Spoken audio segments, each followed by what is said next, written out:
For years their opinions and demands from their government have been ignored. They could contain their anger no more.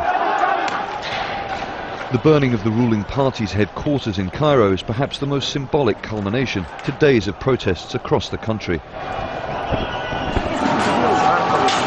Tens of thousands of Egyptians in the capital ignored the curfew. They attacked police vehicles and set them on fire.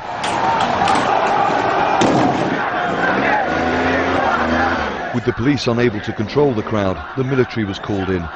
Tanks rolled through the streets as thousands chanted for President Hosni Mubarak to step down.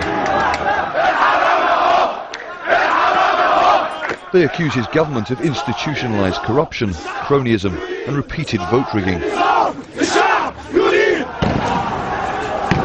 In November, the ruling NDP won over 90% of seats in parliamentary elections.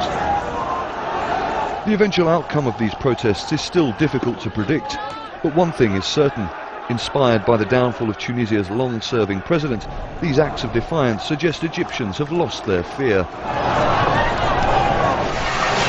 A population long seen as being politically apathetic, a country which had given up on bringing political change. In anticipation of the rallies, the government completely shut down the internet on Friday morning and jammed phone networks. The scenes were repeated in Egypt's second city of Alexandria. Police were attacked and their vehicles set ablaze. In the port city of Suez, a wave of stone-throwing youths pelted security vehicles as the drivers tried to escape. There has been no definitive leader of this protest movement. Nobel laureate and pro-reform campaigner Mohammed el-Baradei was one of many people down in a mosque as tear gas and water cannons rained down on the protesters outside.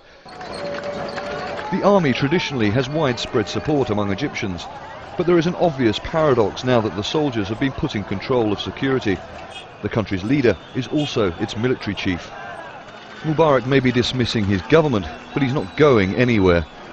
He remains the focus of anger for Egyptians, who for the first time have made their demands so shockingly clear.